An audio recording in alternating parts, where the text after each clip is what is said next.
pero sí es importante ver este periodo porque es la experiencia formativa, ¿sí? Del marco de ideas, del marco de organizaciones, del marco de cómo entendemos, cómo nos imaginamos la representación del movimiento obrero tal cual lo conocemos. No sé si lo conocemos hoy, justamente, estaría bueno ponerlo en medición, ¿no? En comparación con lo que hoy es, si llega a existir algo así como movimiento obrero hoy, de lo que fue la experiencia histórica de su surgimiento en este periodo específico. ¿Sí? Ahora bien, lo vamos a hacer desde Hobsbawm. Hobsbawm ya lo hemos tratado otras veces, este gran historiador británico del marxismo inglés, de la historiografía marxista británica, que es muy particular, que es una obra en conjunto, la historiografía británica marxista, con sus propias características, pero en especial Hobsbawm, en cuanto a el movimiento obrero, no tiene grandes trabajos, ¿sí? No es que se dedicó a, como Thompson, a la experiencia de las clases subalternas, a la experiencia del mundo llano, al pueblo bajo, como lo denominaba Thompson y Hill, o a la clase obrera. No. En realidad, él tiene un trabajo compartido con Roudet, que es Capitán Swift, que sería justamente un periodo anterior, el periodo que trabajaba antes por Sonia, del inicio de la clase obrera. Él en este trabajo, en el trabajo que vamos a ver ahora, hace mención a una historiografía de la clase obrera, que acá, para ubicarlo tan solo Hobsbawm dentro de esta historiografía, tiene sus orígenes en sobre finales del siglo XIX, ¿no? En el primer apartado del texto Hobsbawm lo desarrolla, sería justamente una historiografía fundada por la Sociedad Fabiana, que son uno de los núcleos que van a formar el Partido Laborista Británico, que es a partir de relatar la propia experiencia institucional, la propia experiencia de constitución política, centrándose en la legislación laboral, en las actividades de los sindicatos, en la vida y obra de los líderes sindicales y políticos franceses. Y por tanto, es una historia de la clase obrera desde la élite, desde su organización, desde los líderes sindicales, que no representa a justamente lo que va a trabajar Hobsbawm y cuál es el objeto de interés de la clase, que es la constitución en cuanto al llano, en cuanto a las formas de autorrepresentarse y concebirse el propio movimiento obrero. Luego de esta historiografía oficial, que podemos llamarlo así, viene otra historiografía luego de un matrimonio de John y Barbara Hammond, que son los historiadores del inicio de la historia desde abajo, es la precuela de la historiografía marxista y de historia social, ¿sí? Ellos se van a preocupar más por la experiencia justamente de los trabajadores que viven el impacto de la revolución industrial, el periodo de la edad sombría, la edad oscura de la clase obrera, que es bajo el yugo de la miseria y la degradación que va a implicar la gran transformación social de la revolución industrial, ¿no? Es ese momento ligado a tiempos difíciles de Dickens, ¿no? Porque también lo tienen como fuente para trabajar. Hobsbawm, heredero de esta corriente, va a abordar la situación desde este momento, parte la situación de la clase obrera en cuanto a tema historiográfico, y Hobsbawm va a trabajar desde la idea también de desarrollar la historia de la experiencia de la clase, pero una experiencia entendida como la totalidad, ¿sí? La totalidad, desde una perspectiva horizontal y también vertical. Horizontal en cuanto del conjunto de la clase como sus distintos componentes, ahora lo vamos a desarrollar en detalle con el trabajo, pero también vertical en cuanto la clase se relaciona con las otras clases en esta constitución sincrónica de lo horizontal y lo vertical enfrentándose, ¿no? Como forma de comprensión. En este sentido, un detalle tan solo, va a comprender al ludismo no como una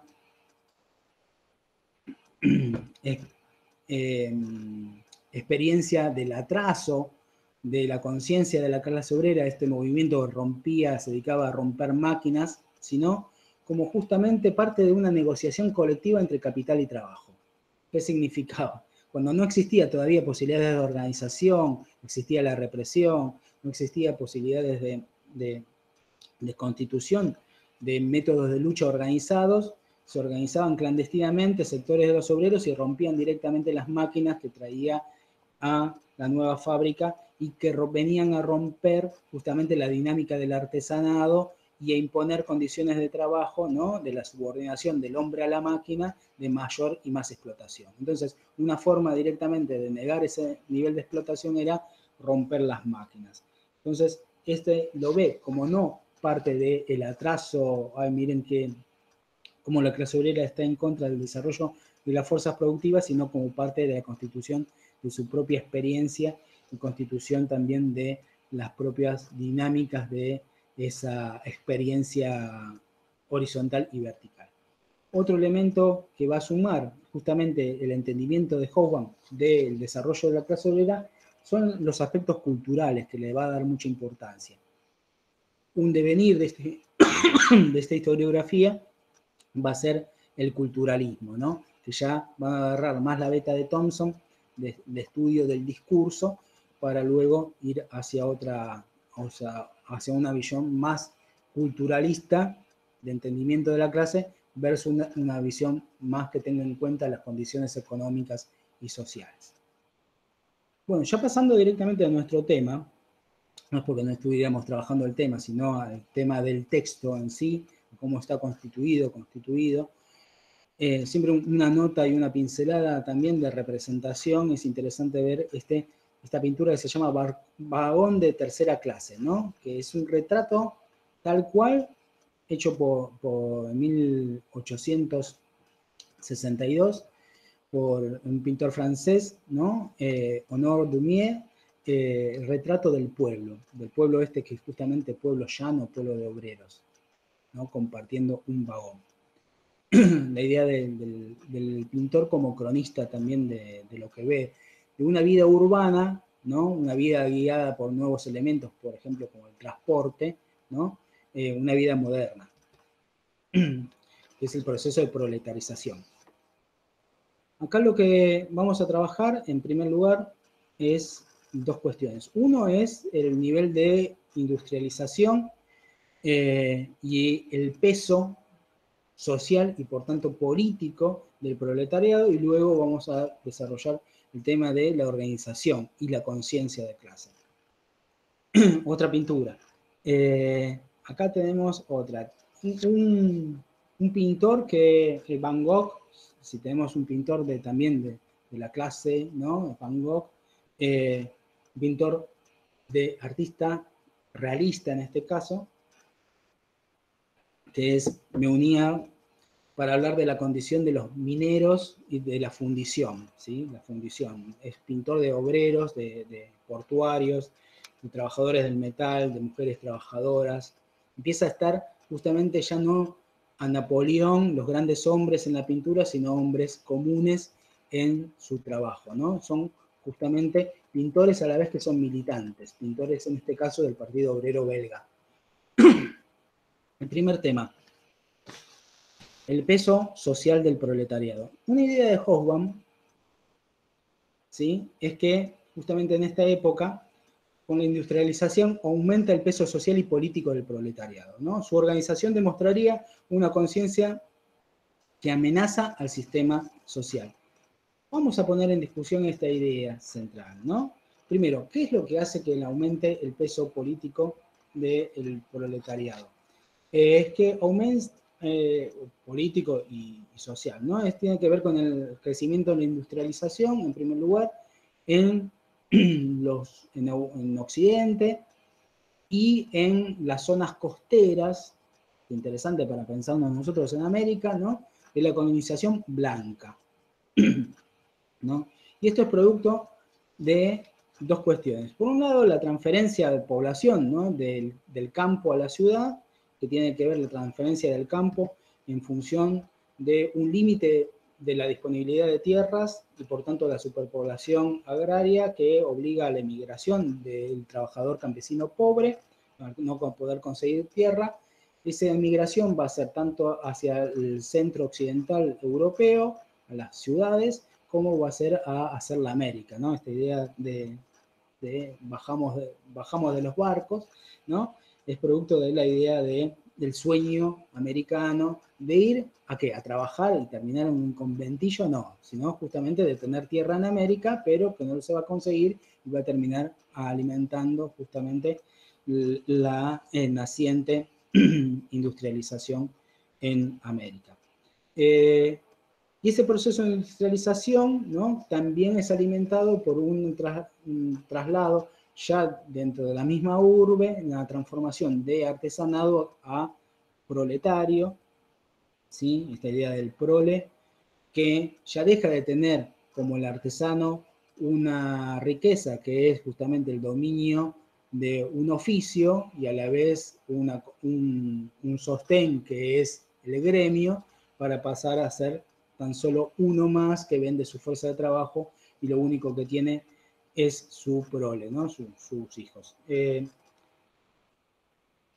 Núcleo, justamente esto es lo importante del artesanado, es que va a ser el núcleo activo de la organización sindical y de organización del primer proletariado, van a ser sus líderes, van a ser también de este artesanado, que no es casual porque justamente ya tiene una experiencia anterior y un nivel ya de conocimientos sobre el proceso de producción que le da ese lugar. Es importante también que esta expansión industrial va a requerir tanto mano de obra especializada como una gran cantidad de mano de obra no especializada, producto de la creciente mecanización, ¿no? Que va justamente a sustituir a la especialización. Por eso también logra absorber la transferencia de población.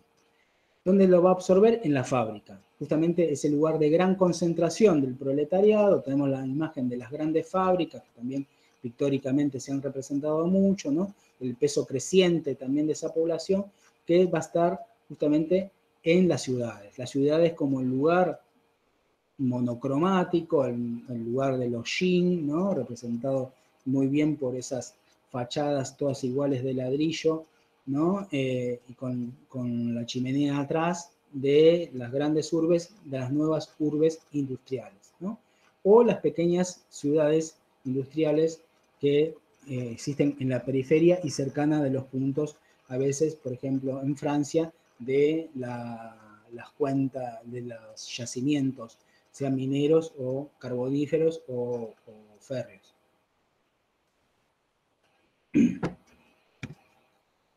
Tenemos otro elemento que nos da pie justamente a hablar, otra pintura del primer pintor que vimos, del tren, que es el motín, ¿sí? Ya nos da pie para hablar de otro elemento de organización, que es el de justamente de la organización propia de la clase, ¿no?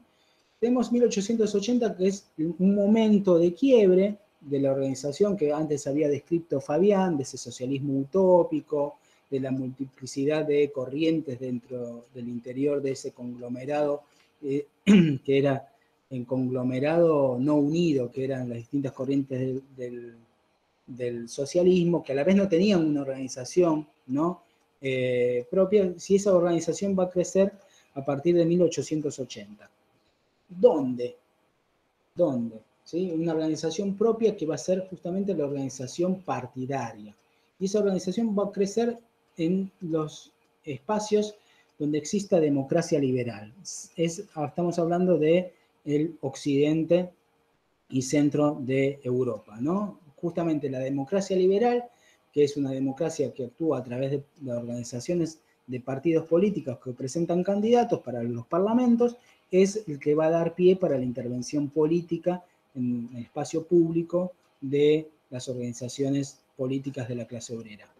Que es ahí donde va a ganar influencia el socialismo en sentido, ¿sí? Influencia el socialismo, no el socialismo utópico que pensaba transformar el mundo a partir de la construcción de falansterios, sino a través de la intervención política revolucionaria.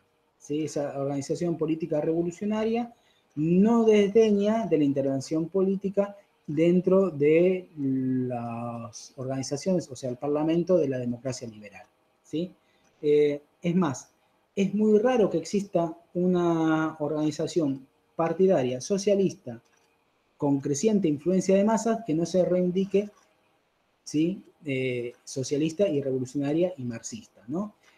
Vamos a tener justamente sectores donde el peso del socialismo revolucionario, de la socialdemocracia, como debemos llamarla realmente, como se autodenominaba en este momento, a partir del ejemplo de la construcción del Partido Socialdemócrata Alemán, que va a ser un partido socialdemócrata que va a significar la unión de dos corrientes, una propiamente marxista, que es la de Bebel, con el auspicio de nada más ni nada menos de Engels en vida, Marx ya había muerto, junto con el partido, ¿sí?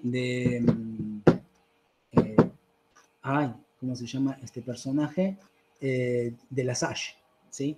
De La Salle, que no era socialista, un socialismo medio difuso, más de estilo romántico, se fusionan bajo el programa de Gotha. Les recomiendo la lectura de la crítica al programa de Gotha, que sí que es bastante lapidario, Marx, con el programa político de este partido, que no lo ven, digamos, porque es un manuscrito que se escribe al costado del programa y que luego va a salir a publicidad mucho después. Pero decía, va a ser el partido alemán va a ser el partido modélico, ¿sí? que va a alcanzar a tener entre el 25 y el 40% del electorado alemán, ¿sí? Y que va a ser un demonio, como está representado en la imagen, para Bismarck, y con una creciente afiliación que va a llegar a 1 millón de partidarios, ¿sí? Y a la vez va a dirigir cooperativas, sindicatos, etc. Esto va a ser o alarmante para la burguesía o maravilloso para los que se reclaman del socialismo, ¿no?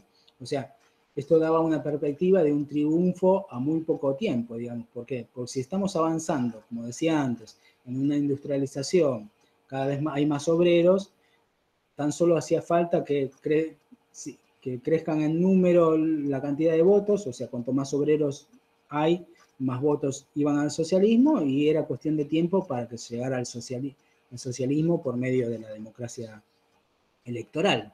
¿Se entiende? Ahora bien, ¿qué es esta clase? ¿Sí? ¿Qué es esta clase obrera? Un elemento importante es que el discurso marxista crea una representación de la clase obrera, ¿sí? Nos da una idea que parte de algunos presupuestos. En primer lugar, una clase con una idea de homogeneidad, la clase obrera, ¿no? El presupuesto marxista es justamente la idea de que existe una clase obrera, con una conciencia de clase, ¿no? Y que esta debe ser representada, ¿no? En un partido que a la vez en un partido por cada uno de los países, unidos en una internacional socialista, que es la segunda internacional, iba a llegar al socialismo mundial. Y este es justamente el presupuesto de la internacional como unificación de la diversidad lingüística, étnica y nacional del proletariado. El proletariado no solo era uno dentro de cada una de las naciones, sino era uno como clase a nivel internacional, ¿no? Esta era un poco la representación. Ahora bien, esto partía de qué cuestión? De la cuestión de que había en la representación del discurso marxista una sencillez muy profunda en la cuestión de la construcción de un nosotros. Nosotros somos la clase obrera, somos todos aquellos que vivimos de nuestro trabajo, ¿sí? Y de un salario, o sea, y mayoritariamente de un trabajo manual, ¿no? De trabajar con las manos. Enfrentados a un ellos, ¿sí? A un ellos que son aquellos que nos emplean, ¿no? Que son los capitalistas, y el Estado, que está en manos de ellos, ¿sí? Y nos enfrentamos a ellos ¿para qué? Para construir una sociedad mejor, donde ya no nos opriman ellos y nos encontremos un mañana liberado de explotadores, ¿no? Entonces el discurso marxista no había que leer a Marx, era muy fácil y trasladado a símbolos muy sencillos de representaciones discursivas que a la vez implicadas dentro de una filosofía de la historia, ¿no? De la antigüedad hasta el presente, pasando por diferentes fases del desarrollo humano, llevaba a que el socialismo sea una cuestión tan solo de victoria garantizada en función de las leyes de la historia, ¿sí? En función también de esta clase mayoritaria y homogénea. Pero, pero, pero esta homogeneidad, ¿sí? Existían divisiones dentro de la clase obrera, ¿sí? Existía, por un lado, una cuestión de divisiones que hacían a una división vertical, ¿no? Donde tenemos una aristocracia obrera y tenemos sectores que, llevándolo al ferrocarril, están aquellos que no manejan la locomotora y los otros que tienden rieles, ¿no? Y los que tienden rieles cobran muchísimo menos de los que manejan las locomotoras. Y muchas veces lo que pasó, por ejemplo, en América, los que en la costa del Pacífico de América, los que tienen rieles ni siquiera suelen ser estadounidenses o peruanos, además, suelen ser chinos, ¿no? De ahí viene nuestro amigo Shaolin, ¿no? Al que haya visto y tenga un poco más años Kung Fu. Bueno, voy de tema. Lo que quiero hacer significar es que existe una diferencia vertical entre la aristocracia obrera y los otros trabajadores, ¿no? Que no siempre se llevaban bien, por una diferencia también que imponía desde arriba, así como había una diferencia horizontal entre los nuevos trabajadores, aquellos que venían del campo a la ciudad, los que mantenían viejos oficios, aquellos que inclusive tenían diferente procedencia religiosa, ¿no?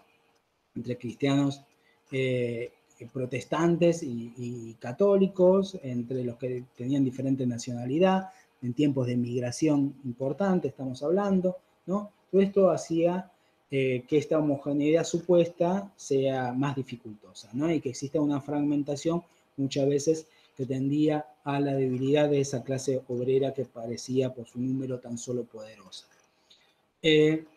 Por eso el factor que mencionaba antes de internacionalismo es mencionado por Hobsbawm como un factor de unificación, ¿no? Importante, que podía superar entonces, esta frase de Hobsbawm, ¿no? Que las identificaciones alternativas a la clase existían. Católico, la comunidad migrante a la cual pertenecía, etc. Pero en el discurso político, justamente el socialismo venía a dar unidad a todo esto. Otro elemento de heterogeneidad es también el propio desarrollo industrial, que implicaba que ver al caso inglés como un caso anómalo, ¿no? Muchas veces se habla de la revolución industrial inglesa, ¿no? Y la clase obrera inglesa, que ya desde 1860 tiene, desde esa década, tiene posibilidades de organizarse legalmente en sindicatos. Bueno, esto no pasó en el resto de los países en vías de industrialización.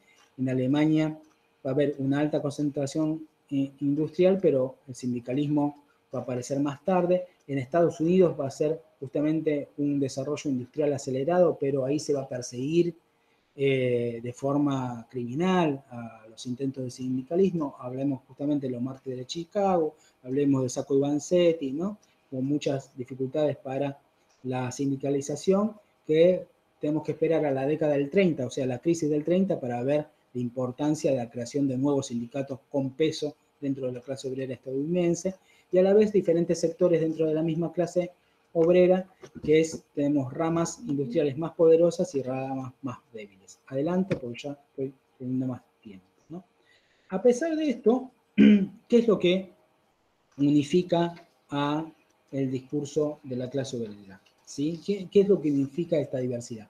Por un lado, los agitadores de la propia clase obrera, del socialismo. Yo les pasé ahí en el grupo de Facebook y en el canal tienen la película entera, Los Compañeros, justamente para ver, ahí van a ver el lugar de Marcello Mastroianni como el maestro agitador que permite la organización de una huelga. Justamente esos eran los que daban voz a los sin voz, esos eran los dirigentes originales que permitían reconocerse a la clase obrera y organizarse. De esos va a quedar una experiencia. Pero también son los de arriba los que permiten justamente en su opulencia, en su diferenciación social, ¿sí? En su distinción de clase hasta geográfica, en vivir en otro lugar específico de la ciudad, con mucho más parques, ¿no? Con mejor estándar de vida, con otros negocios, lo que crean ese abismo que permite el reconocimiento de un nosotros versus un ellos, ¿no? Es esta fisonomía de las ciudades, ¿no? Versus las barriadas obreras.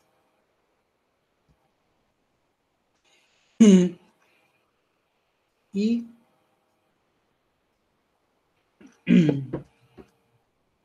pero fíjense, ¿no? Y quiero marcar una importancia de un nosotros y un ellos. Fíjense igualmente que venimos de un momento donde la burguesía y la protoclase obrera, los sectores populares urbanos, actuaron en conjunto en las revoluciones burguesas, justamente porque actuaban en conjunto en contra del dominio de una clase ociosa, de privilegiados, ¿no? A ellos la burguesía y el proletariado los unía a una idea de progreso, ¿no? Versus la reacción conservadora, ¿sí? Bueno, pero esta alianza ya estamos en un momento donde se había roto, se había clausurado la fase revolucionaria de la burguesía, lo pongo entre comillas, la democracia liberal a la vez había marcado que había una diferencia de intereses entre los sectores que defendía y que representaba versus la clase trabajadora, ¿sí? Y a la vez la economía nacional y el Estado nacional es otro gran factor de unidad de la clase trabajadora, ¿sí? Por un lado, el Estado nacional da el marco de constitución geográfica de las luchas políticas. Eso quiere decir que justamente es el marco en que los ciudadanos se organizan para, por ejemplo, presentar candidatos a las elecciones parlamentarias, ¿no? Al pedir leyes laborales, al reclamar 8 horas de trabajo. Todo eso le reclaman al Estado alemán, al Estado francés, al Estado británico, al Estado argentino, etc., ¿no? Entonces, a la vez, la democracia electoral va imponiendo una unidad política a la clase obrera y a medida que se amplían los derechos ciudadanos y la clase obrera pelea por la ampliación de derechos ciudadanos, lo está peleando con una perspectiva clasista, ¿no? Incorporar el derecho al voto justamente a aquellos que no tienen propiedad. Por otro lado, la economía nacional también va a marcar la organización de la propia clase obrera, porque está la eterna discusión entre la organización por oficio y la organización por rama industrial. Justamente la que termina triunfando es esta última porque permite una mayor organización a nivel nacional de la clase obrera como rama industrial. Todo esto ténganlo en cuenta justamente porque es el marco de acción para poder comprender también cómo se ven a sí mismos, así como se ven obreros, se ven dentro de un marco nacional y cómo la identidad nacional está marcando la constitución de la propia clase obrera y esto permite entender cómo actúan los partidos obreros, pero también la misma clase obrera en la Primera Guerra Mundial. Y de la revolución, ¿qué contamos? Contamos que existen dos periodos dentro de este gran periodo que estamos hablando. Uno es el periodo que va justamente desde 1880 hasta 1890, que es el momento de los grandes 1 de mayo y la aparición de la Internacional Obrera, y otro es el momento que va de la primera revolución rusa de 1905 a la revolución hasta la guerra de 1914, que es el fortalecimiento de las organizaciones sindicales y la ampliación tanto del derecho al voto como esto da también la mayor participación de los socialistas y la socialdemocracia dentro de las organizaciones, dentro del Parlamento burgués de cada uno de los lugares. Y esto se da a partir del partido, ¿sí? También. Que es importante, porque el partido, ¿sí? Era el marco de pertenencia de los trabajadores. Era venía como un combo, ¿no? Vos eras el trabajador y tenías una organización natural de tu identidad política en el Partido de la Socialdemocracia, pero no solo como entidad política, sino como experiencia vital. Tu vida transcurría en la celebración del 1 de mayo, en las fiestas del partido, en la organización, en la vida de la organización y los diferentes grupos que tenía el partido, ¿no? Desde sociedad de picnic hasta de bicicleta, hasta nudistas del Partido Socialdemócrata, había de todo. Y dentro de ese marco se formaba la cultura de la clase obrera, ¿no? Para pensar también si esto pasó tan solo en Europa y no pasó en nuestras tierras. No digo justamente en base a la socialdemocracia. ¿Cómo era el movimiento, digamos? ¿Qué significaba el movimiento? Y si la conciencia coincidía, ¿no?, con este movimiento. Por un lado eran los sindicatos, ¿no? Los sindicatos y las cooperativas, por otro lado, como dijimos, los partidos, y por otro lado, todos estos partidos se autodenominaban como socialistas, ¿no? Y no participaban del gobierno. Hasta 1914, cuando se comprometen con la guerra, no participan del gobierno. Dentro de estos partidos tampoco existía unanimidad, digamos, no existía homogeneidad absoluta. Existían corrientes, tendencias, más explícitas, menos explícitas, que estaban en discusión sobre el accionar, ¿sí?, y la necesidad de transformación revolucionaria de la sociedad o transformación progresiva en sentido reformista de la sociedad. Tenemos la de Bernstein, que planteaba la necesidad de revisar la teoría de Marx, ¿no? Y él planteaba el objeto final no es nada, o sea, socialismo, la revolución, el movimiento es todo, ¿sí? ¿Qué cosa? Justamente planteaba, hay que entenderlo, que cuanto más creciera el movimiento, el objetivo se iba a alcanzar. No es que denigraba el objetivo, ¿no?, sino que en el movimiento está el cumplimiento de los objetivos. Está hablando de un gradualismo progresivo hacia el socialismo, ¿no? Kautsky era el sector más de centro que combatía teóricamente al sector de Bernstein, pero en la práctica, digamos, hacía objetivamente esa política. Y por otro lado tenemos el sector más minoritario, ¿no?, radical, más de izquierda, más minoritario, de Liebknecht y Rosa Luxemburgo, el sector más rebelde, que ve en la revolución rusa, en la primera revolución rusa de 1905, ¿no?, el llamado a la revolución internacional, es decir, de abandonar el reformismo, la famosa tesis de Rosa Luxemburgo de huelga general como el camino hacia la revolución, ¿no?, etc. Tenemos otra corriente por fuera de esta, de la socialdemocracia, que se plantea también como revolucionaria, que empieza a crecer también a partir del calor de la primera revolución rusa, que es el sindicalismo revolucionario, sobre todo en su versión francesa, que apela a la violencia, que rechaza la ideología marxista por un todo, sector más anarquizante, ¿no?, pero que también alimenta, aparte del sindicalismo, y sobre todo va a alimentar al sindicalismo argentino naciente, ¿no?, el sindicato como forma de organización de la nueva sociedad. Hobsbawm va a plantear, ¿sí?, con esto voy cerrando, que la clave es que el movimiento aparece en los lugares de la doble revolución, ¿sí? No olvidemos que esta organización, este tipo de organizaciones, este tipo de experiencia que voy relatando, es como, y se concibe a sí mismo como una continuidad lineal de la experiencia revolucionaria de 1789, de la Revolución Burguesa, que para los mismos socialistas se plantean a sí mismos como un desarrollo, ¿no?, de esta misma revolución, como una continuidad, ¿no? Pero la paradoja es que justamente desde esta región no avanza la revolución. Avanza la organización, pero no avanza la revolución. La revolución está en retroceso, ¿no? Lo que avanzan son las mejoras sociales, ¿no? Mejoran las condiciones económicas, las condiciones salariales, avanzan las conquistas y derechos laborales, ¿no? Avanza un sentimiento de comunidad y solidaridad muy fuerte de la clase obrera, pero no hay revoluciones al occidente europeo.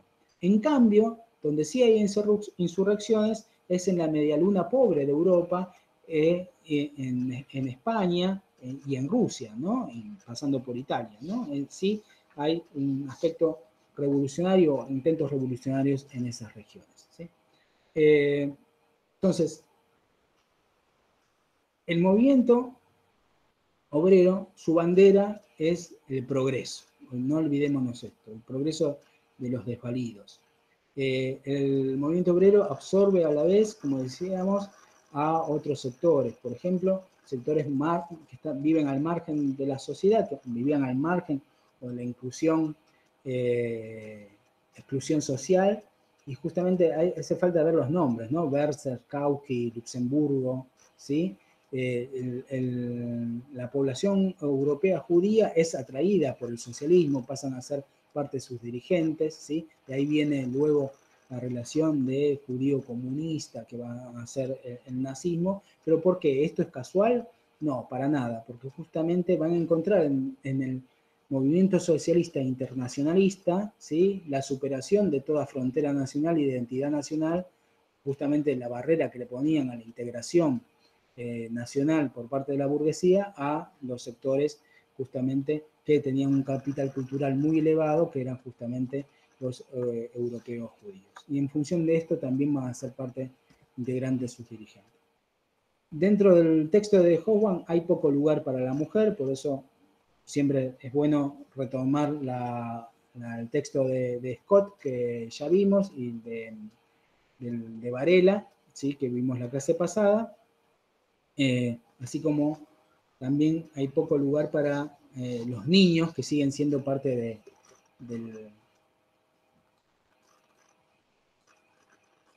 de la clase obrera.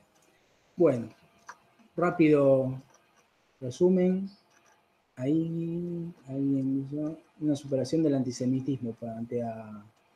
Sí, en parte sí. Sorel es parte del justamente fundador del sindicalismo revolucionario. Claro, igual yo iba comentando cosas a medida que pasaba la presentación. Bueno, qué gran comentario. Están todas desconectadas entre sí los comentarios. Ahora me dedico a leerlo. Gabriel, sí. ¿te puedo hacer una consulta? Por supuesto. Cuando te refieres a la primera revolución rusa de 1905, ¿es cuando el zar convoca a la Duma cuando está el conflicto Rusia-Japón? Creo que es. Muy bien, Oscar, exacto. Producto Ah. Porque la primera vez que escucho me revoloteando eso. La primera vez que alguien escucho el concepto de una primera revolución rusa. Me hizo ruido eso, Gabriel. Bueno, bien. Es una revolución más democrática. ¿Cómo, Juan? Una revolución más burguesa, ¿no? De pretensiones burguesas, sí. Claro. Pero democrático-liberales, burguesas, pero que participa Claro, a eso me refiero. y hay un hecho fundamental de esa revolución, es que se fundan los soviets. O sea, es burguesa, pero hay soviets de obreros. Entonces, y tenés el levantamiento de militares. Claro. Es la antesala. Es importante ver eso, que luego se retoma en 1917. ¿Puede ser que en estos hechos está inspirado el acorazado Potemkin? ¿O estoy equivocado? Muy bien, sí. No ocurre en Odessa, como es la escalinata, la famosa escalinata de Eisenstein, en lo que está diciendo Oscar, es la hiper recomendable película del acorazado Potemkin, un clásico de la cinematografía mundial. Eisenstein. Sí, como me sale. Eisenstein. Sí. No transcurre en Odessa el levantamiento. Es más, logran escapar y llegan hasta Río de la Plata. ¿Sí? Hay una banda que se llama... porque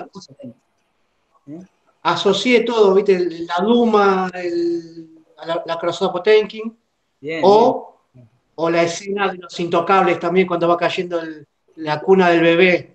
Una copia. También, de Brian De Palma. Un tributo. Un tributo. espectacular. Bueno, Listo, no, no estaba tan errado. Entonces. no, para nada. Le robo más tiempo a Yami, así puede seguir con el otro texto, mientras leo los aportes de Juan. ¿Arrancó? ¿No hay más comentarios, dudas, consultas? Porque ahora vamos a hablar del mismo periodo, pero no enfocado en una visión clasista, sino más bien economicista, social, que es el capítulo de la economía cambia de ritmo, de Hoffman. Voy a compartir pantalla.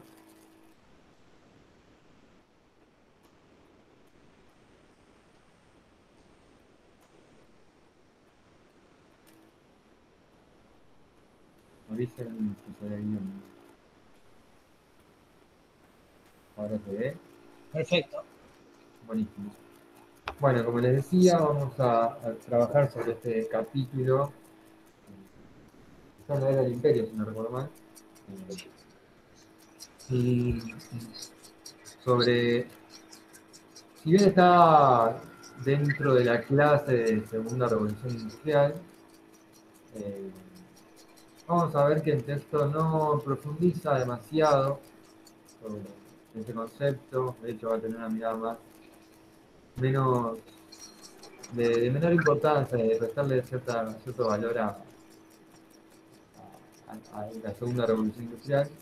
Sí va a caracterizarlo como un componente de este periodo. Y lo interesante es ver, bueno, cómo estructura su capítulo en 3 partes. En la primera parte y en la última son las más ricas, por decirlo de una manera. Y como les decía,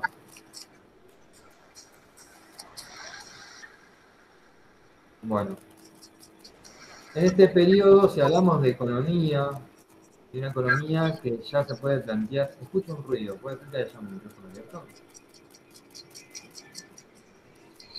Mío, lo voy a poner. Bien, como les decía, si vamos a hablar de una economía que ya para este momento Hoffman va a caracterizarla como mundial o global, eh, o cada vez más global, es imposible no hacer mención a la potencia hegemónica de este siglo decimonónico, ¿no? Que es Inglaterra. ¿No? Hay un discurso que muestra ese clima de época, ¿no? Ese, el contexto en el cual nos estamos metiendo, ¿no? Y es un discurso de Robert Peel, el Sir Robert Peel, parlamentario, y en el Parlamento estamos hablando a casi mediados del siglo XIX, que dice: examinar nuestra situación, considerar la ventaja que Dios y la naturaleza nos ha dado y el destino que se nos promete. Nos encontramos en los confines de la Europa occidental, en el principal punto de unión entre el viejo y el nuevo mundo. Los descubrimientos de la ciencia, los progresos de la navegación, nos han colocado a menos de 10 días de Nueva York. En relación a nuestra población y la superficie de nuestro país, tenemos una extensión de costa superior a la de cualquier otra nación, lo cual nos asegura la hegemonía y la superioridad en el mar. El hierro y el carbón, esos nervios de la producción, nos proporcionan en la gran competición de la industria una ventaja sobre nuestros rivales. Nuestro capital sobrepasa mucho al que ellos disponen. Nuestro carácter nacional, las instituciones libres que nos administran, nuestra libertad de pensamiento y de acción, una prensa sin cortapisas que difunde todos los descubrimientos y todos los avances de la ciencia, se combinan con nuestras ventajas naturales y físicas para colocarnos en las cabezas de las naciones que se benefician del libre intercambio de sus productos. ¿Es entonces este el país que se sustraerá de la competencia? No, bueno, ahí muestra claramente, ¿no?, la fervor defensa por el libre mercado, por el libre comercio, ¿no?, como teoría económica que promueve, y que, bueno, nuestras tierras la hemos visto y la hemos padecido en cierto punto, ¿no?, al ser el granero del mundo, a contraposición de el taller del mundo con el que se lo iba a conocer a Inglaterra. Pero para ya meternos un poco en el tema, como les decía, Hoffman no profundiza demasiado en lo que es la Segunda Revolución Industrial, por eso me parece importante señalar algunos rasgos, algunas características. Va a hablar de la Revolución Industrial, pero como una profundización de la Primera Revolución Industrial, para decirlo de una manera, como una continuidad, con ciertas mejoras, obviamente, pero que no era percibida, obviamente, por sus contemporáneos como tal, ¿no?, como una segunda etapa, una segunda revolución, por decirlo de alguna manera. ¿Qué caracteriza esta segunda revolución industrial que podemos señalar a partir de mediados y del último cuarto del siglo XIX? Bueno, el empleo de nuevas fuentes de energía, el desarrollo de nuevos sectores de la producción, cambios en la organización del trabajo, nuevas formas de capital empresarial y la formación de un mercado de extensión mundial. Sobre los primeros dos aspectos no profundiza demasiado en Hohmann, sí en los últimos tres ítems. En estas nuevas fuentes de energía es importante marcar, ¿no?, el petróleo, que sirve para combustible al motor de explosión y a la automoción, que obviamente va a alcanzar su mayor grado de madurez con Henry Ford en el primer tercio del siglo XX. Estas nuevas energías son diferentes a las que vimos en la primera revolución industrial, estaban más ligadas al vapor, al carbón. Bueno, acá aparece el petróleo, aparece la electricidad, esencial para la iluminación, para la transmisión de señales electromagnéticas, acústicas y para determinados motores, como los metros y los tranvías.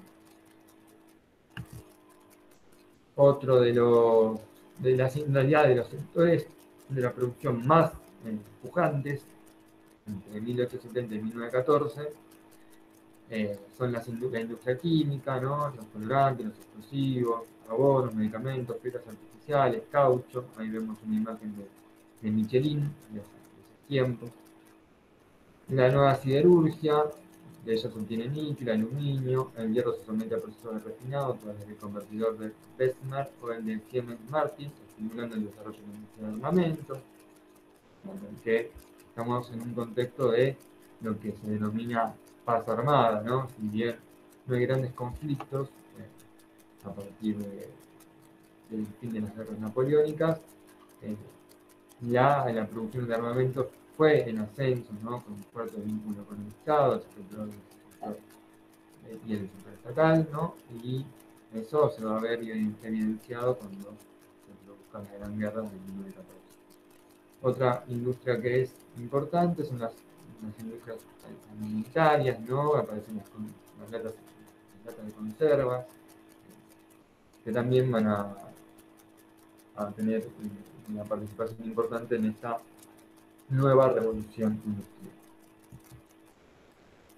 El texto de Hohmann va a arrancar con esta gran pregunta, ¿no? Un periodo que se caracteriza por un incremento de la producción, donde, por ejemplo, hace mención de la inversión extranjera en América Latina como el cenit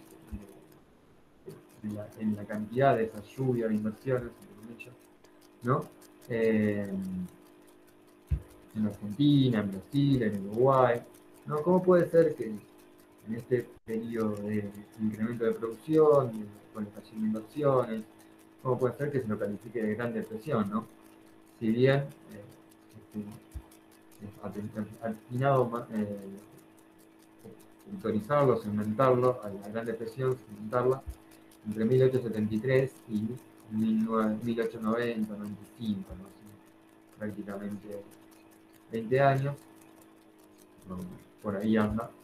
Y bueno, ¿no?, lo que les decía, acá estos gráficos habla de cómo creció el PBI, ¿no?, de la mayoría de los países. Estamos hablando de arriba del 1%, el que más creció fue Estados Unidos, después están Alemania, Suiza, Japón, ¿no? Y por continentes, ¿no? En la media del mundo también es arriba del 1%, con un gran crecimiento en América Latina, en América del Norte, en Europa occidental. Entonces, como que no cierra, esa es la pregunta, ¿no? ¿Cómo puede ser que se hable de un periodo con estos indicadores de Gran Depresión, ¿no?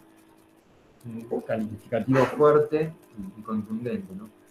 Y ahí es cuando va a decir que en realidad lo que preocupaba a los hombres de negocios, a los economistas, era una depresión de los precios, ¿no? Una depresión de los intereses, una depresión del beneficio. Es decir, que no estamos hablando de una crisis de la producción, sino de una crisis de la rentabilidad.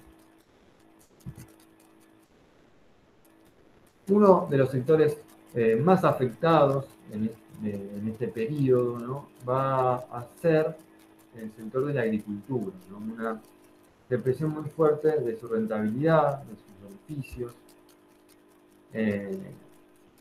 donde obviamente los precios agrícolas cayeron un montón. Tiene que ver esto con la expansión del transporte, la aceleración de los tiempos, la mayor competencia con otras economías que antes no se encontraban incluidas dentro del mercado mundial. Bueno, todas esas cuestiones llevaron a que la agricultura sea el sector más afectado en cuanto a su rentabilidad. Por lo tanto, a los agricultores se les presentaron, digamos, diversas alternativas, ¿no?, para responder a esta crisis, ¿no? Una de las respuestas era la agitación electoral, ir por una vía electoral, organizarse. La otra era directamente llamar a la rebelión e incluso llegar a la muerte por hambre. No estamos hablando de un periodo de hambruna muy fuerte ocurrido en Rusia, por ejemplo, en los años 1891, 1892. No estamos hablando de un proceso en el cual, un periodo histórico en el cual surgen los Narod, ¿no?, de ahí deriva el populismo. También surge el populismo en Estados Unidos, en el campo, en el sector rural. Después vamos a profundizar, sobre todo cuando hablemos de la Revolución Rusa, sobre estos términos, ¿no? Y también hubo diferentes propuestas o diferentes tareas por parte de los estados, así como por el lado del sector campesino hubo diferentes reacciones y diferentes respuestas, también hubo reacciones y respuestas por parte de los estados, ¿no? Hubo estados como Alemania, Francia, Estados Unidos, que se volcaron fuertemente a proteger al sector rural. Otros, como Gran Bretaña, que mantuvieron el libre comercio, y si existía algo de agricultura para ese momento, definitivamente dejó que terminara de caducar. Y estaban otros países como Dinamarca, que buscaron una modernización y un mayor avance tecnológico en la producción rural. Por el lado de los campesinos y las campesinas, bueno, las dos respuestas más comunes a esta crisis fueron la inmigración masiva, sobre todo en aquellos que carecían de tierras productivas, que habitaban en los campos más pobres, menos fértiles. Y esto obviamente tuvo un significado de válvula de escape ante las posibles eclosiones sociales, y sirvió para mantener el orden, ¿no? Por el otro lado, empezaron a surgir cooperativas campesinas, entre aquellos que sí tenían explotaciones potencialmente viables, y se organizaron para compras, procesamientos y comercialización de forma cooperativa, ¿no? Esto para hablar un poco de un sector que realmente la pasó mal, pero en el cual no se hace mucho foco cuando se habla de la Gran Depresión, ¿no? Acá vemos la migración como pega un salto bastante interesante a partir de 1870, 1880 en adelante, en la figura del cuadro. Bien, ahora bien, el mundo de los negocios, del comercio, de la industria tenía sus propios problemas, ¿no? El problema más importante era el deflacionario, que eso llevaba a una reducción de las tasas de ganancia, de rentabilidad, de beneficios. Allí se presentaban dos cuestiones importantes. Primero, que los costos de producción eran mucho más estables que el precio de los productos. Una caída de los precios de los productos con los costos estables hacían obviamente reducir la tasa de ganancia, ¿no? Eso era una de las grandes preocupaciones que tenían estos hombres de negocios, estos hombres ligados al comercio, a la industria. Incluso en Gran Bretaña hablamos de que los precios decayeron en este periodo, 1873-1896, un 40%. Entonces, ante esta crisis, ¿no? Esta tasa de rentabilidad en caída, donde el mercado no se expandía en la velocidad y en la celeridad necesaria para compensar estas caídas, no era lo suficientemente rápido este crecimiento, sumado a que aumentaba la producción por el avance tecnológico y que también crecía la competitividad, ¿no? Esto hacía que sea se combinaran en un conjunto o en un producto explosivo, de una manera, y eso mermara los beneficios de los sectores capitalistas. Entonces, como le decía, ante esta situación, la burguesía, los sectores capitalistas, van a buscar tres respuestas ante esta crisis, ¿no? Que como dijimos, no es una crisis de producción, sí es una crisis de rentabilidad, ¿no? Una producción constante ascenso, ¿no? Con las mejores tecnológicas, sumado que empiezan a aparecer otras economías nacionales dentro del mercado mundial, pensemos las economías de la región de Latinoamérica, que son para esta etapa, más o menos a fines del siglo XX, que se incorporan al mercado mundial, obviamente como exportadores, productores, exportadores de materias primas y como importadores de manufacturados. Bueno, estamos hablando de ese momento y las respuestas que se van a ensayar para sortear la crisis son tres. En realidad, Hogan va a nombrar una cuarta, que es el bimetalismo, ¿no? Ante un patrón oro consolidado en este momento, en esta época, y la posibilidad de que el precio del oro y la plata cayera, a buscar, digamos, un monetarismo a la inversa, un bimetalismo. Bueno, eso no llegó a tener ningún tipo de influencia en la economía mundial, fueron ideas aisladas de algunos países del sistema mundial. Sí va a hacer foco Hoffman en el proteccionismo, ¿no? Como una de las primeras salidas, una respuesta, una reacción política instintiva, sobre todo del productor preocupado ante la depresión, ¿no? Un reclamo al Estado-Nación para que proteja al sector rural, obviamente, o al sector industrial ante esta crisis de rentabilidad. Es allí que vamos a observar que en realidad este proteccionismo no tenía que ser demasiado fuerte, excesivo, demasiado generalizado, porque era una economía mundial que funcionaba justamente con la libertad de comercio y obviamente hubiera afectado mucho más un cierre de fronteras, un cierre con barreras arancelarias, etc., ¿no? Eso es un poco como un preanuncio de lo que pasó durante el periodo entre guerras, ¿no? Donde ahí sí hay un fuerte proteccionismo impulsado por los Estados-nación, que incluso aceleró, en muchos casos, la caída y la recesión económica. En este caso, el proteccionismo no llegó a ser generalizado, fue muy puntual, no fue muy riguroso. Estamos hablando de que en este momento reina la División Internacional del Trabajo, ¿no? Donde hay es el paradigma sobre el cual se asienta el crecimiento de la economía mundial, ¿no? Y este proteccionismo, como les decía, no fue general, no fue riguroso, solo afectó a determinados bienes de consumo.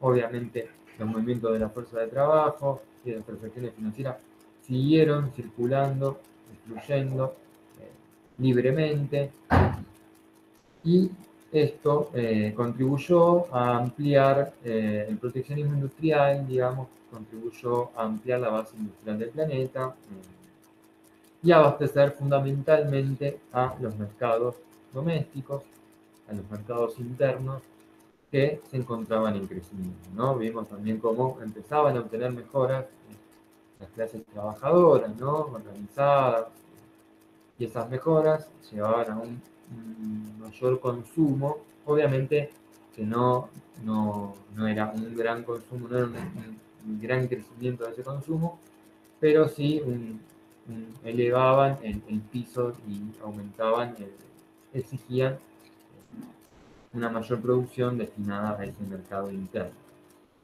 ¿no?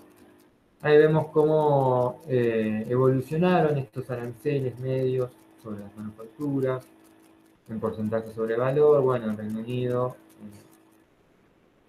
al principio del siglo XIX, perdón, tenía un arancel alto, todavía. Luego vamos a ver que es cero. Ya estamos en dos periodos, en la segunda mitad del siglo XIX, el principio del siglo XX, donde el paradigma es el libre comercio y es lo que va a vender al mundo.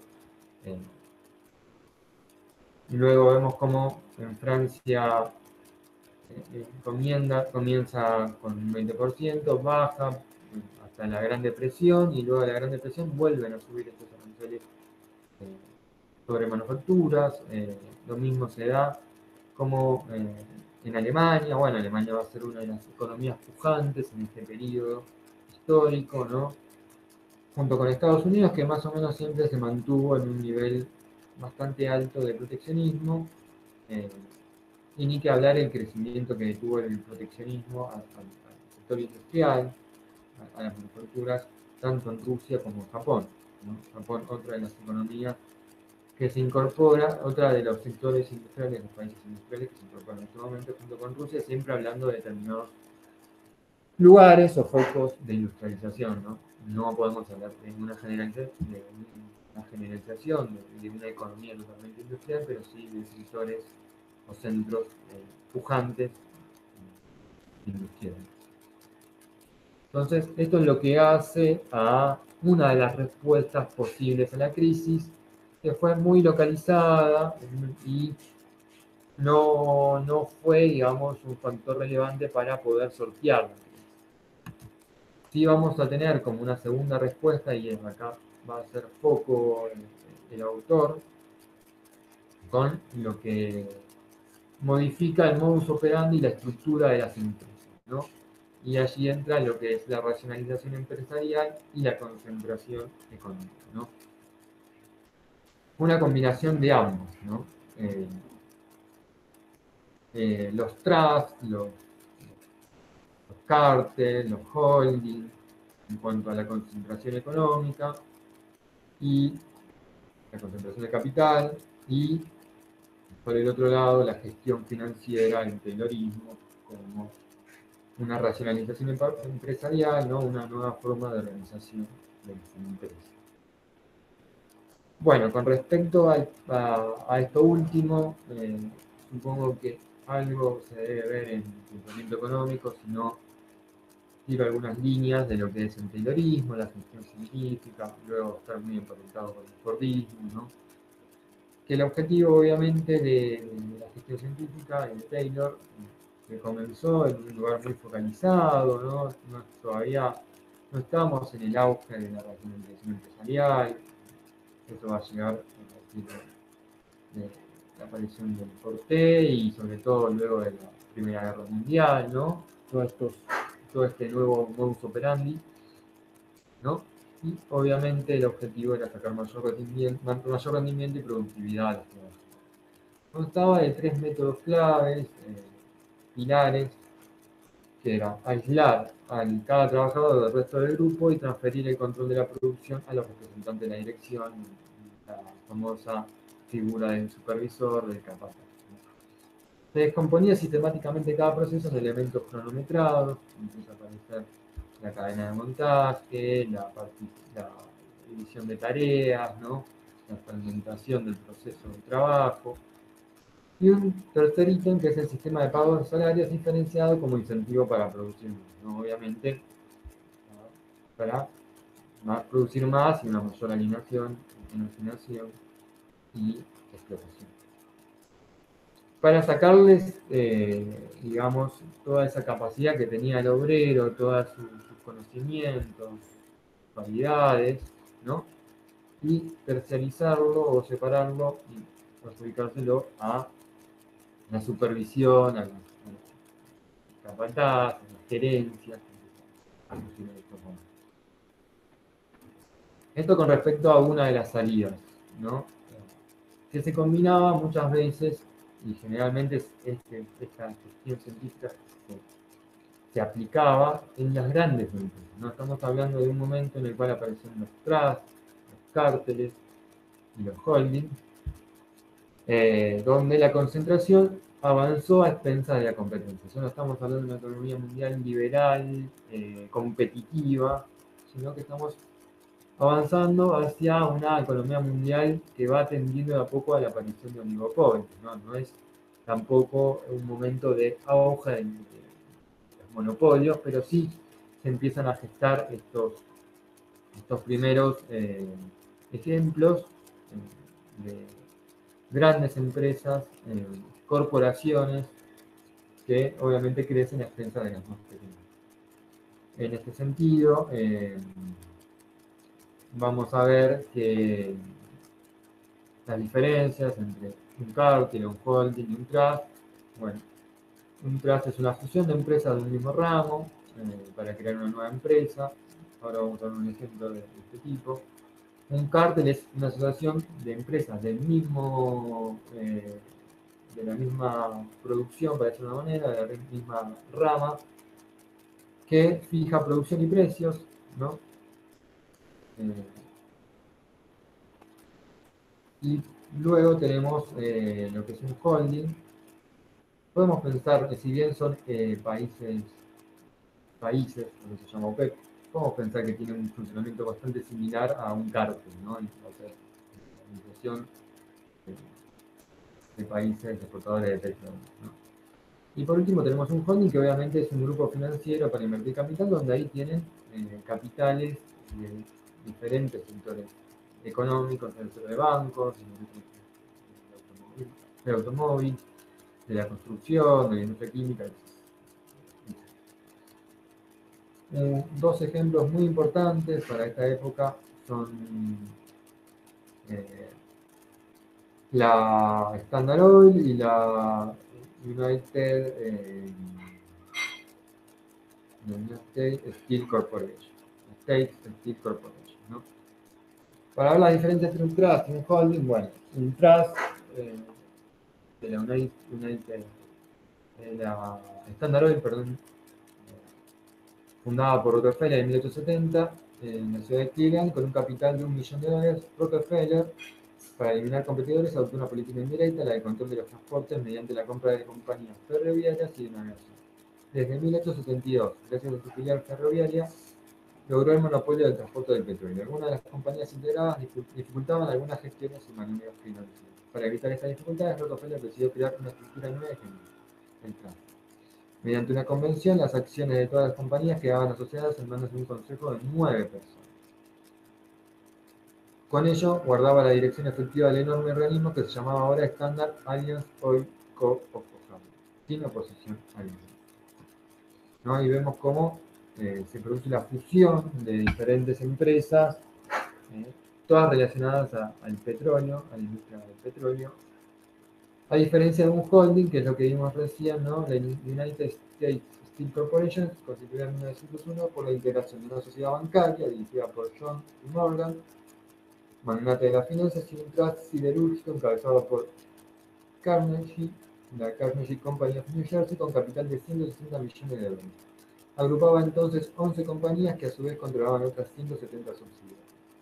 Este holding gigante, integrado por 733 establecimientos y fábricas, poseía los mejores yacimientos de hierro del lago superior, varias minas de carbón, en Pensilvania y una flota de 110 navíos, una red ferroviaria de 2.340 kilómetros, 77 altos hornos y 250 hornos mínimos, ¿no? Un gran holding que agrupaba un montón de capitales y de recursos, ¿no? En United States Steel Corporation. La tercera respuesta que vimos, o la tercera salida a la crisis, hablamos del proteccionismo, hablamos de concentración de las empresas, de capital y de racionalización y de gestión científica, ¿no? Racionalización de la gestión.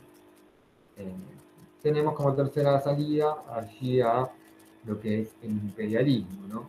El imperialismo que no vamos a profundizar demasiado porque en las próximas clases vamos a trabajar sobre esta temática y sobre el que tampoco Hoffman profundiza porque justamente en los próximos capítulos se sumerge en este tópico, pero sí lo va a mencionar como una de las posibles, si bien no está del todo convencido,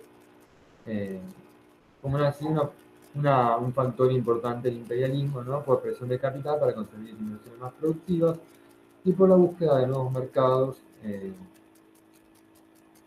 para colocación de los productos, ¿no? Acá tenemos, por ejemplo, el valor y la distribución de las inversiones exteriores en 1914, ¿no? Previo a la Gran Guerra, la Primera Guerra Mundial, y cómo estaban distribuidos las inversiones según el destino y según el país de origen. Obviamente, el país que encabezaba las inversiones exteriores era el Reino Unido, ¿no? Que vamos a nombrar en un rato, vamos a analizar cómo se produce un cambio en su hegemonía, en su estructura y en su matriz productiva a partir de ya la segunda mitad del siglo XIX y principios del siglo XX. Pero vemos fundamentalmente cómo las inversiones exteriores de Reino Unido, que es el que más cantidad de inversiones exportó, bueno, se centra fundamentalmente en América del Norte, Oceanía, pero también ahí nomás América Latina, ¿no? Estamos hablando del momento de la llegada de los capitales ingleses, unas inversiones en ferrocarriles, en préstamos, en determinados sectores de la economía, en las tiendas. Bien, así da un pantallazo de la primera parte de su capítulo, Kaufman. En el segundo apartado, antes del segundo apartado, cierra diciendo, ¿no?, que un resultado final o efecto secundario de la Gran Depresión fue la gran agitación social que se vivió en ese periodo, produjo la movilización masiva de las clases obreras industriales en numerosos países, ¿no? Y estamos hablando obviamente de la aparición de los movimientos obreros y socialistas de masas ya para 1880, 1890, un poco en sintonía con lo que recién salvaba y explicaba. ¿No? Este segundo apartado que les digo no me parece tan importante, tan relevante. Se mete en una discusión sobre los ciclos de Kondratiev, la banda larga, ¿no?, de descenso y ascenso, que dice que no escapan a cualquier análisis de largo aliento, de largo plazo en la economía mundial, digamos, porque fundamentalmente lo que sucede es con la Gran Depresión hay una caída de la economía mundial hasta 1896, pero luego hay un muy fuerte repunte y un gran crecimiento en lo que es la Belle Époque para las clases medias, ¿no? Clases medias siempre. Entonces se mete en esa discusión diciendo así, como que en realidad no hablar de un ciclo de onda larga de Kondratiev, este es un ejemplo solo de este ascenso y descenso de la economía. Sí rescata el cambio de las relaciones internacionales, de las relaciones de intercambio, mejor dicho, en favor de la agricultura. Las relaciones de intercambio son es esta relación que se da entre el sector rural y el sector urbano, o el sector industrial y el sector rural, mejor dicho, ¿no? Donde los precios de los productos agrícolas estaban en mejor posición que los precios de la industria. Entonces, este, este momento favorable para los precios agrícolas en cuanto a los precios industriales, hace una presión obviamente en los costos del sector industrial, y eso también llevó a una presión en la tasa de beneficio. En este periodo es que se produce, sobre todo estamos hablando ya a partir del repunte, ¿no? De 1895, 1896, es en este momento en que se empieza a reducir salarios reales, incluso algunos nominales, y por eso nos encontramos en una situación previa a la Gran Guerra de cierta tensión con estallido de violencia o incipientes rebeliones, ¿no? Eso para destacar, digamos, sobre el segundo apartado. También va a hablar sobre cómo se produce el declive del Estado de Gran Bretaña como principal potencia industrial, y empiezan a ascender Estados Unidos, Alemania, Japón como potencias competidoras en el rubro, pero no tiene demasiado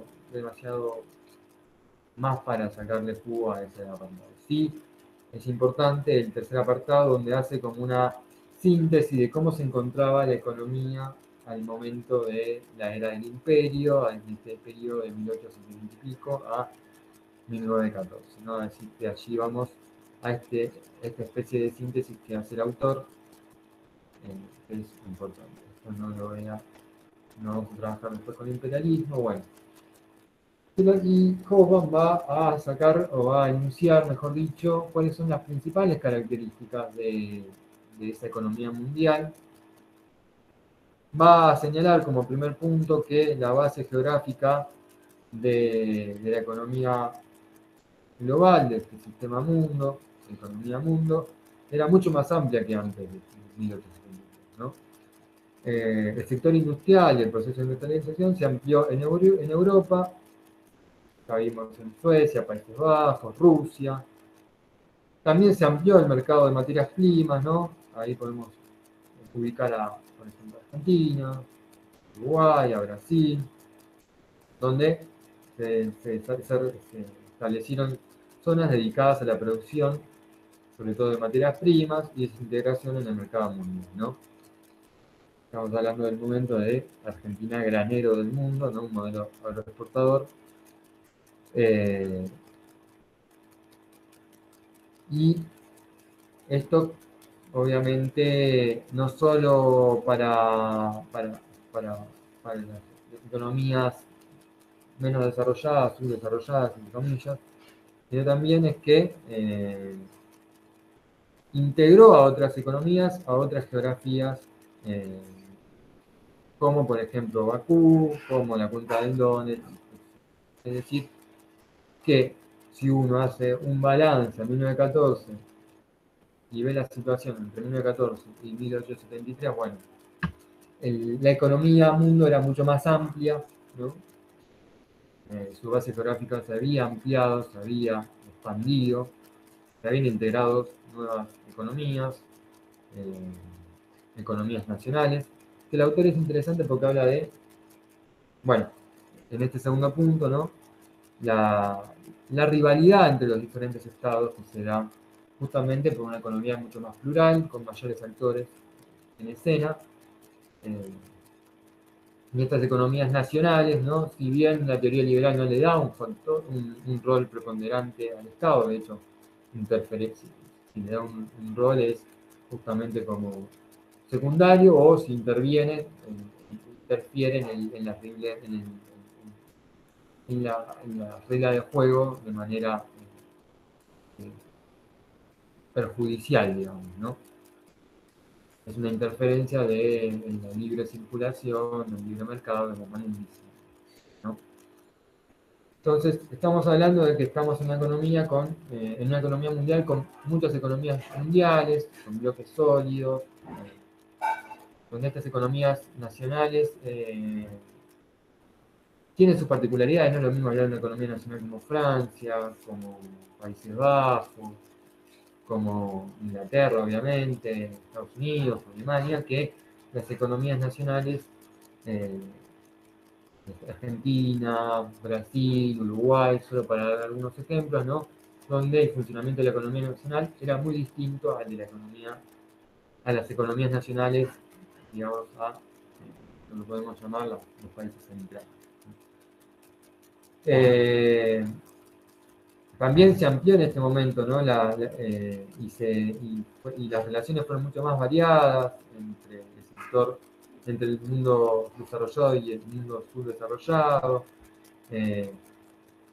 Y si bien hace como un contraste y dice que si bien hay una pluralidad, hay más actores, más potencias o países industriales, y ya no es Gran Bretaña la única potencia industrial, ya no estamos hablando de un monocentrismo, ¿no? En el Reino Unido, ¿no? Con el eje del Reino Unido. Lo cierto es que Gran Bretaña sí tenía un peso muy importante y gran parte de este pluralismo creciente se debía, en cierto punto, a la dependencia que se mantuvo, incluso se incrementó, de los servicios financieros, comerciales y navieros que brindaba el Reino Unido, ¿no? Que va transformándose del taller del mundo al centro financiero, ¿no? Es muy interesante esto, no exento de tensiones, de debates, de discusiones y de conflictos hacia el interior del Reino Unido, de España. Estas son, por ejemplo, bueno, esto es un mapa de las posesiones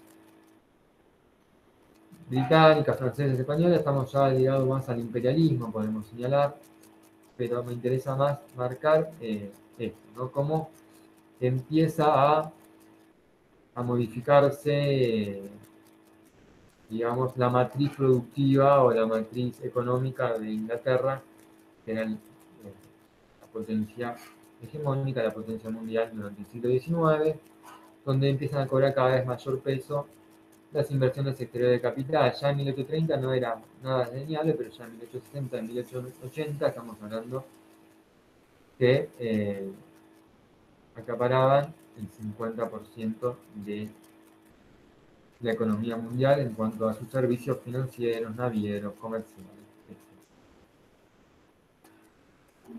Volviendo a las características de esta economía mundial de 1873 a 1914, bueno, a 1914, si uno hace el balance, ve que estamos en una economía fuertemente influenciada por una revolución tecnológica, que obviamente se deriva de la segunda revolución industrial. Según él, es una actualización un poco de la primera revolución industrial que hemos hablado en clases anteriores. Hay un perfeccionamiento de la tecnología del vapor, del hierro, por medio del acero, las turbinas, la química, el petróleo, aparece el cine, el automóvil, el aeroplano, la aspirina, la aspiradora, la bicicleta. Todo esto reforzó la primera revolución industrial, ¿no? Hay como una actualización y un refuerzo de esa primera revolución industrial. Por eso el autor no se centra tanto en este aspecto. Una quinta característica de esta economía mundial es que se produce una extraordinaria transformación del mercado de los bienes de consumo. Esto también, con el incremento de la población a nivel mundial, se comienza a dominar las industrias productoras de bienes de consumo. Fue más que superó las barreras del consumo de las clases ricas y acomodadas, ¿no? De a poco fueron ingresando otros sectores sociales a este consumo. La tecnología revolucionaria y además el imperialismo, obviamente, contribuyeron a la aparición de serie de productos y servicios nuevos para el mercado de masas y una producción masiva que se empezaba a gestar, ¿no? Todavía no estamos hablando nada generalizado de un mercado de masas, una producción masiva, pero sí está dando este cambio hacia esa producción masiva, donde empieza a aparecer una industria muy fuerte, que es la de la publicidad, con 30 plazos, a través del cine.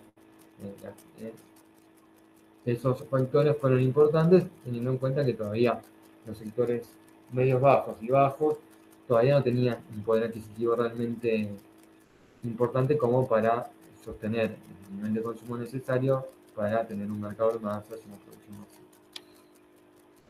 Las últimas dos características que Hogan señala de esta economía mundial en este periodo determinado es, por un lado, el importante crecimiento, tanto absoluto como relativo, del sector terciario de la economía, ya sea tanto público como privado, bueno, va en correlación a lo que venimos hablando, ¿no? De una transformación del mercado de consumo, y cómo ciertos sectores terciarios se acoplan a este crecimiento, ¿no? Con las oficinas, con las tiendas y demás servicios. Y un punto importante a destacar es la convergencia creciente entre la política y la economía, el papel que cada vez más relevante que cobra el gobierno y el sector público. Si bien su peso real es modesto en la economía, tiene un papel estratégico clave, mejor dicho, como un complemento del sector privado, ¿no? Donde la mano es justamente la mano invisible, cada vez se vuelve más visible, y donde la democratización de la política, algo que empezamos a hablar ya en las clases anteriores, bueno, esto llevó a que muchos gobiernos tuvieran que, a pesar de ser renuentes, tuvieran que aplicar políticas de reforma y bienestar social, iniciar acciones políticas para la defensa de determinados intereses económicos, de determinados grupos, no solo contra la concentración, sino entre los propios grupos, entre los propios sectores burgueses, sectores capitalistas. Por otro lado, las rivalidades políticas entre los estados y la competitividad económica entre grupos nacionales y empresarios convergieron, contribuyendo tanto, por un lado, bueno, una salida del imperialismo, pero otra posibilidad era llegar a un conflicto bélico, un enfrentamiento como lo fue la Gran Guerra, ¿no? Es así que estamos hablando de un periodo de tiempo denominado como la Belle Époque, para los sectores medios, las clases altas y sectores medios, que tuvo este momento de auge, de crecimiento y de opulencia en determinadas clases sociales, pero que paradójicamente llevó por un lado a una Primera Guerra Mundial y por el otro a la Revolución Rusa de 1917. Bien, un poco este es el pantallazo que quería dar, las líneas principales del texto. Es un texto que se entiende bastante bien, como no es difícil de entender, de leer. Le voy a dejar de compartir pantalla y ahí abro para consultas, dudas y cosas que surgen. Muy bueno, Yami. ¿Hubo algo de comentario? Hay unos comentarios sobre, Juan fue haciendo algunos comentarios sobre la que iba diciendo, acotando, como resumiendo a la vez, y ahí luego tuvimos un intercambio sobre el tema de las inversiones, ¿no? Las inversiones en el extranjero. Si eran violentas e impuestas o no. Es un tema que habla Robinson, las bases penalistas o imperialistas, Exacto. los colaboradores. Exacto. Pero bueno, sí, del sector de las economías subdesarrolladas, para decirlo de una manera, pendientes, no habla demasiado el autor, sí, siempre se centra mucho en los países centrales, las principales potencias. Y lo interesante es ver cómo hay una real modificación de la economía mundial y cómo a partir de este análisis que hacen de este periodo de tiempo se pueden sacar conclusiones de lo que vendría, ¿no? Tanto de la Primera Guerra Mundial como de la Revolución Rusa, pero también cómo se van dando algunas cuestiones como la producción masiva, la gestión científica, el fordismo, cuestiones que recién van a tener su apogeo post Primera Guerra Mundial. Así que uno ya va como preanunciando, ya se van viendo algunas cosas, algunas características que van a ser predominantes a posteriori. Después es eso, no hace mucho hincapié en la segunda revolución industrial, yo por eso traje a colación algunas nuevas fuentes de energía, los sensores pujantes, pero él habla como que es una actualización, un refuerzo de la primera revolución industrial, y que incluso no fue vista por sus contemporáneos como algo tan revolucionario, tan radical, tan transformador, ¿no?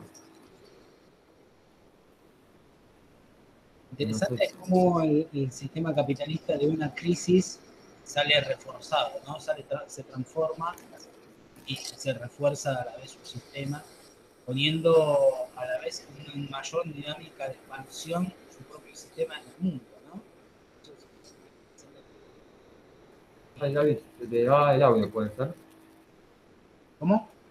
Se te escuchaba bajito. A medida que Vos se te escuchaba bajito, sí, con un sonido de interferencia tuyo, sistema. Aprovechemos un poco si hay alguna consulta.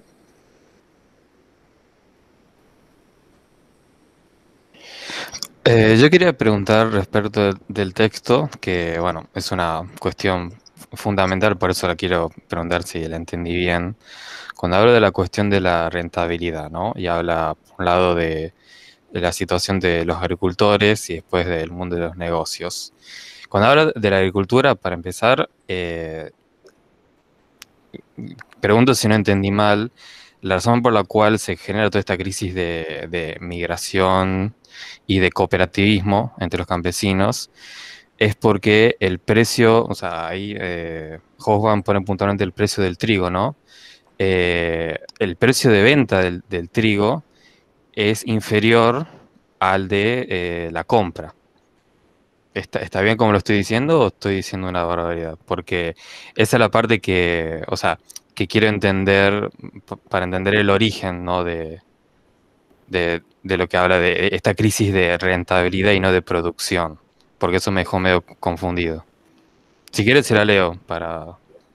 No, lo que dice el autor es que ante unos costos estables, porque la inversión en maquinaria, en tecnología, siempre lleva una amortización más larga en el tiempo, no es algo que rápidamente, ante unos costos estables y una caída de los precios, obviamente el margen de ganancia es lo que se achica. Entonces, y lo que habla es de que incluso esta caída de los precios del sector rural tiene que ver con, primero, que se incorporan un montón de economías subdesarrolladas, para decirlo de alguna manera, comillas, de los casos de Argentina, de Uruguay, pero hay otros casos en el mundo, del tercer mundo, por decirlo de alguna manera. Y eso hace que la cantidad del stock de producción agropecuaria creciera. Y ante una demanda estable, ante mayor oferta de una demanda estable, los precios van a tener que bajar porque no hay quien compre todo ese stock. Eso por un lado. Y por el otro lado, los avances tecnológicos en el sector rural hicieron que la producción siguiera aumentando. Entonces tenés, no solo en los países centrales, más en los países europeos, de Europa occidental y de Estados Unidos, que la producción aumentaba por las mejoras tecnológicas, sino que además se incorporaba al mercado mundial otras zonas, por lo tanto el stock mundial de producción agropecuaria era altísimo y el poder de compra y absorber la demanda de ese stock no era el suficiente. Por eso decía que la expansión del mercado mundial, ¿no?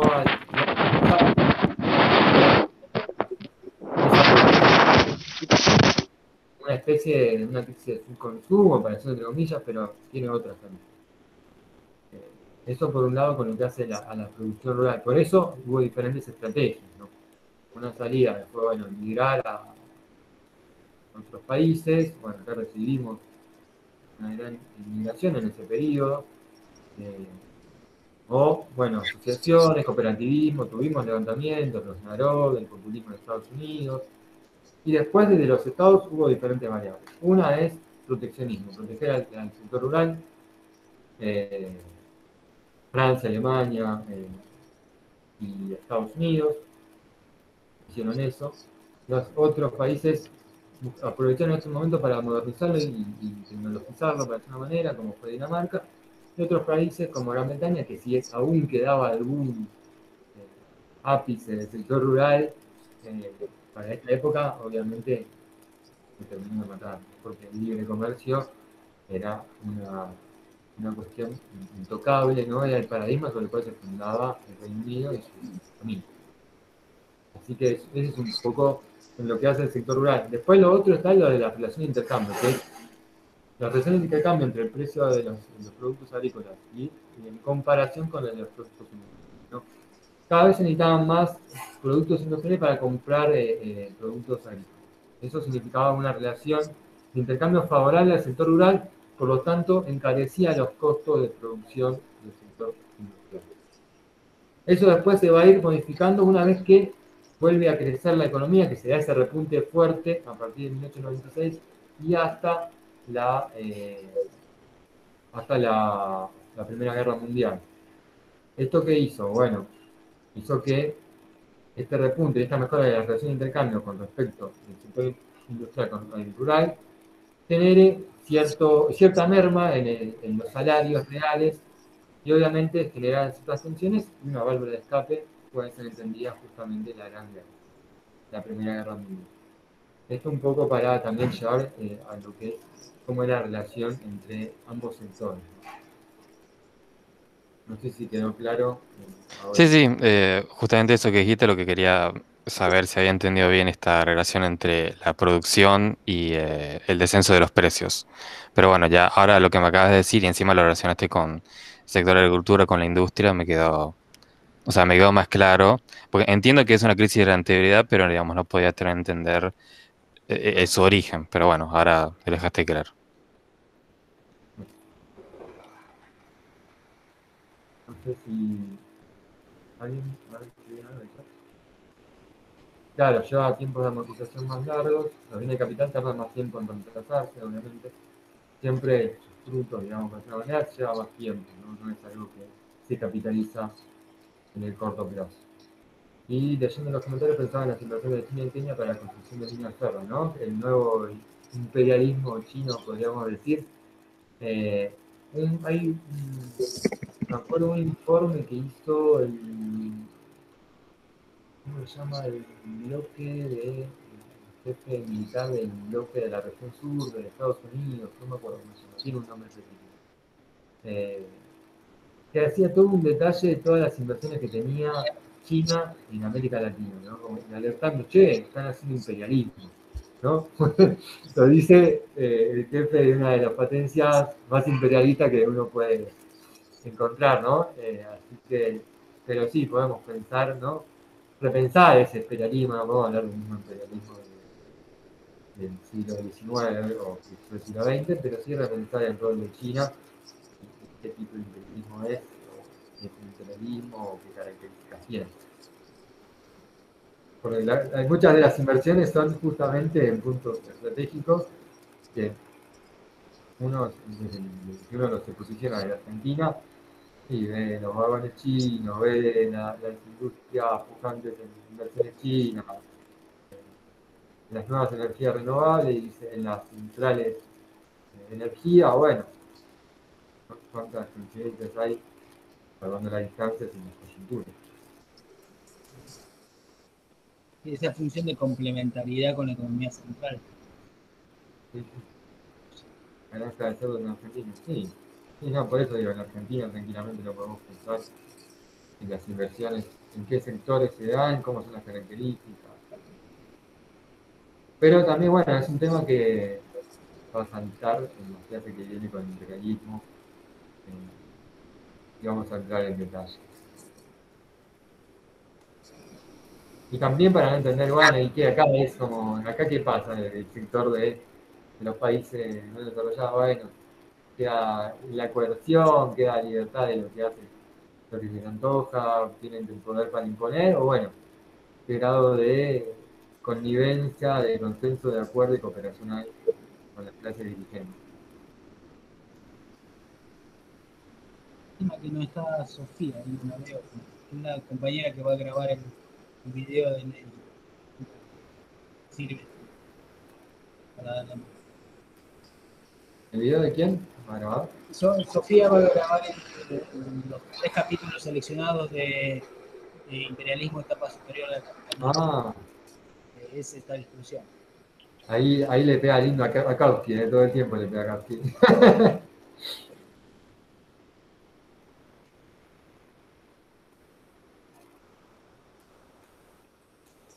No, Alejo, parece que le quedó claro. Leandro, Papu, los que veo, ¿no?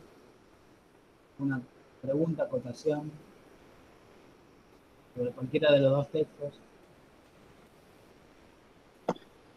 Profe, a mí me resultó interesante esto que decía usted de los mecanismos que tiene el capitalismo ante las crisis como para reinventarse y todo esto de pensar que se autodestruye y nuevamente vuelve a ganar esa rentabilidad, ¿no? Como el taylorismo, que lo que hace es como escindir al trabajador del conocimiento, ¿no? Al cronometrarlo, ya no es el burgués, digamos, no necesita un empleado calificado para hacer algún tipo de trabajo, sino que ya al tener el control de la fábrica, el burgués, digamos, puede contratar cualquier operario o el ejército de reserva, ¿no? Que había en todos los países estos que estuvieron hablando, por ejemplo, en Italia o en España, con esto de la agricultura. Así que, bueno, entre esto y lo de la inmigración como válvula de escape, bueno, me parece que entre esas dos cosas es como el capitalismo logra en esta parte zafar de esta crisis.